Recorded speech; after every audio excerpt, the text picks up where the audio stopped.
입술에 묻다 피기맘. 안녕하세요. 교감 채널의 체리쌤이에요. 오늘은 서울교대 영재원에서 공지한 성교육 온라인 교육에 대한 평가 방법을 살펴보려고 하는데요. 서울교대 과학영재원에서는 올해부터 신입생 선발을 지필이 아닌 온라인을 통한 성교육 후 선발로 변경하였습니다. 이에 온라인 교육과 그에 따른 평가 방법을 안내했는데요. 한번 살펴보도록 하겠습니다. 홈페이지에 들어가면요. 2021년도 1년 과학영재원 입학 지원 학생 대상 성교육 및 평가에 대한 안내라는 제목으로 이렇게 9월 1일 날 공지를 하였는데요. 성교육 대상자 자격은 당연히 영재원에 지원할 학년이기 때문에 초등융합에 초등학교 3학년에서 5학년이 지원 가능하고요. 중등융합은 초등학교 6학년이 지원 가능합니다. 그러니 현재 초등학교 3학년에서 6학년 학생이면 되고요. 당연히 내년에 서울시 내에 있는 초등학교 4학년에서 중학교 1학년에 재학 예정인 학생이면 누구나 지원이 가능합니다. 그래서 지원은 내일 9월 5일 토요일 오전 9시부터 9월 8일 화요일 오후 8시까지 접수를 한다라고 하고요. 이때 교육에서 주의할 점은 학생 본인의 능력으로 과제를 수행해야 된다라는 거예요. 그래서 수행을 하고 나면 자신이 했다라는 확인 서명서를 반드시 제출을 하게 되고요. 이때 학생이 직접 수행하지 않았음이 학교에서 인지가 될 경우에는 평가 결과를 0점 처리한다라고 합니다.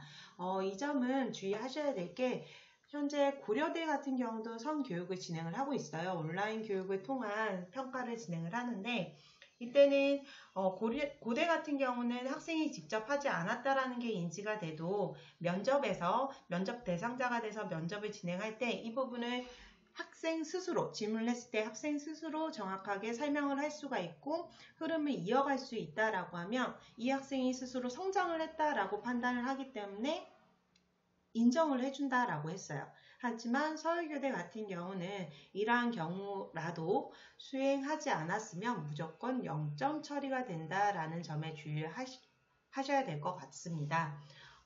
그러면 본격적으로 온라인 교육에 대한 수행평가 부분을 살펴보도록 하겠습니다. 온라인 성교육은 총 6회차로 진행이 돼요.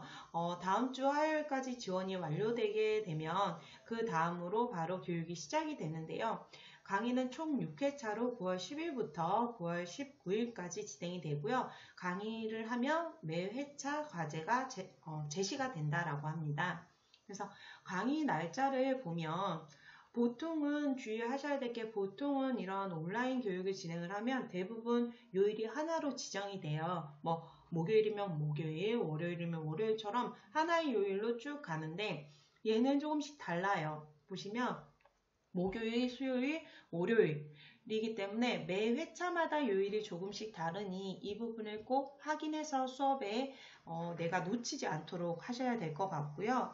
거기에 강의를 할 때마다 매 회차 과제가 제시된다라고 했죠. 이랬을 때 과제 제출 마감 일정이 보시다시피 10일부터 13일까지 단 4일밖에 되지가 않아요. 기간이 굉장히 짧은 편이고요. 이때 제출 마감 이후에 제출은 허용은 한다라고 해요. 단 감점이 있고요. 당연히 6회차인 경우에는 결과 온라인 교육 평가에 합격이 했다. 평가가 이제 진행을 했을 때 합격을 했다라는 게 발표가 돼야 되기 때문에 마지막 제출에서는 마감 이후에 제출하는 거에 대해서는 허용하지 않는다라고 해요. 그래서 이 부분을 다시 한번 짚고 넘어가면 수업 요일이 매 회차 다르고요. 수업하는 요일은 대부분 통일되기 마련인데 목요일, 수요일, 월요일처럼 수업 요일이 다르니 주의할 필요가 있고요. 과제는 매주 한 개씩. 그리고 과제 기한은 일단 4일이고요. 이후에 제출은 허용은 돼요. 근데 이 부분은 다음 장에서 조금 더 세밀하게 살펴보도록 하겠습니다. 그래서 마지막 6회차가 끝나고 나면 10월 30일인 금요일 과제 제출 마감하고 한 일주일 뒤죠. 일주일 뒤에 평가 발표가 됩니다. 이때 합격자라는 부분은 최종 합격이 아니라요. 온라인 교육을 합격해서 다음으로 넘어가는 면접 대상자가 되는 부분입니다. 그래서 보시면 제출 마감 이후에 제출은 허용은 했지만 당연히 감점이 있고요. 여기에 조심하셔야 될 게 첫 번째로 보면 과학 분야에 대해서는 채점 결과를 반영한 과제 피드백을 게시한 이후에는 제출한 과제는 인정을 하지 않는다라고 해요. 피드백을 게시를 해준다라는 얘기죠. 그리고 이 피드백은 과제 마감 일주일 후에 게시가 된다라고 해요. 그러니 실질적으로 내가 9월 10일 날 강의가 끝나고 나면 과제 제출이 4일 동안 마감이 되고요. 그 후 일주일이니까 약 한 최대 제출 마감은 한 열흘 정도라고 생각을 하시면 될 것 같습니다. 그리고 과학 분야인 경우에만 이렇게 제한을 하니 수학이나 정보에 지원하는 경우는 무기하니까 당연히 일정이 있으니까 무기한은 아니고요. 그럼 내가 어쨌든 마지막 회차까지 10일 날 제시한 것도 한 달 뒤인 10월 달까지 제출해도 늦게 제출해도 되는 걸까라고 생각을 할 수 있는데요. 당연히 지원하는 분야에 상관없이 이러한 경우에는 마감 시간 내에 제출하는 게 가장 중요해요. 그러니 마감 시간을 꼭 지켜주시면 좋을 것 같고요. 과제 제출 방법은 학생이 스스로 손글씨나 또는 손그림을 그려서요. 그걸 사진으로도 찍고 동영상으로도 촬영을 해야 돼요. 설명하는 동영상을 찍어서 둘 다 제출을 해야 되고요. 그럼 제출하고 나면 이 과제를 그냥 버려도 될까? 당연히 아니죠. 이것들은 내가 원본 제출하지 않는다라고 해서 추후에 포트폴리오 등을 위해서 가지고 있어야 되기도 하겠지만 내가 만약에 이 교육을 통해서 면접 대상자로 선발이 되는 경우는 면접 당일날 면접관에게 원본을 제출해야 해요. 그러니 이 부분을 꼭 가지고 있어야 할 것 같습니다. 이렇게 교육이 끝나고 나면 교육에 대한 평가 결과가 적용이 되겠죠. 그래서 온라인 교육의 수행 과정을 통과한 학생은 최종 합격이 아니라 2단계 면접 전형 대상자가 돼요. 그래서 통과한 학생은 2단계 면접의 기회를 받게 되고요. 면접에 최종 합격을 해야지만 영재원의 최종 합격이 됩니다. 이때 면접 대상자의 인원은 아직까지 발표가 되진 않았는데요. 전체 선발 인원의 배수로 선발을 한다라고 해요. 초등 융합인 경우는 120명 선발이기 때문에 최종 이거의 배수가 되겠죠. 그랬을 때 작년과 비교를 하면 작년은 지필평가를 통해서 1.5배수를 선발을 했었어요. 그러면 이 교육을 통해서는 한 최대 2배, 적게는 1.2배 정도를 선발하지 않을까 그렇게 판단이 되고요. 여기서 전년도와 또 한 가지 다른 점은요. 통과하지 못한 통과한 학생들은 면접이 되지만 통과하지 못한 학생들에 대해서도 교육에 대한 기회를 제공한다라고 해요. 그래서 내년에 2021학년도에 과학영재원에서 진행을 하는 온라인 교육을 수강할 수 있다라고 하는데 이 온라인 교육은 이번에 평가되는 이 온라인 교육과는 달라요. 이 교육은 평가를 진행하기 위한 방법이고요. 여기서 말하는 온라인 교육은 영재원에 들어가서 수업을 진행을 했을 때는 온라인 교육도 있고 오프라인 교육도 있겠죠. 이 중에서 오프라인 교육은 참석할 수 없으나 온라인 교육을 수강을 할 수 있다라고 하고요. 거기에 일정 비용을 추가로 납부를 하면 학습 멘토링까지 받을 수 있다라고 합니다. 이 점은 괜찮을 것 같아요. 좋은 부분인 것 같고요. 단 이 경우는 통과를 한 건 아니고 영재원에서 실질적으로 영재원에 합격을 한 건 아니기 때문에 수료증은 발급하지 않는다라고 합니다. 그래서 이 부분을 주의해 주시면 될 것 같고요. 결과적으로는 면접까지 합격을 해야 영재원의 최종 합격이 된다라고 합니다. 여기까지 평가 결과 적용까지 알아보았는데요. 마지막으로 이 온라인 교육에 대한 체크 포인트를 한번 확인해 보도록 하겠습니다. 온라인 교육의 체크 포인트는요. 첫 번째, 뭐가 있을까요? 강의효율을 확실히 확인할 필요가 있어요. 강의효율이 회차별로 상이하다라고 말씀드렸죠. 그러니 매주 확인이 필요해요. 이렇게 상이했었어요. 그죠? 목요일, 수요일, 월요일처럼 상이했기 때문에 확인이 필요하고요. 거기에 따른 과제 제출 요일도 다르기 때문에 주의할 필요가 있어요. 그래서 두 번째로는 과제가 있죠. 매주 한 개씩 나온다라고 했어요. 그랬을 때 매주 과제가 제시가 되면 과제는 꼭 기한 내에 제출하는 게 좋아요. 수업이 들은 날로부터 단 4일 안에 제출을 해야 되는데 이 제출 기한을 넘겨도 제출은 할 수 있다라고 했어요. 그죠? 감점이 되고요. 하지만 무기한은 아니고요. 평가가 진행되니까 거기에 과학 분야의 경우에는 과제 피드백이 제공되고 난 후 제출한 과제는 인정하지 않는다라고 하니 한 열흘 안에 제출하는 게 좋고요.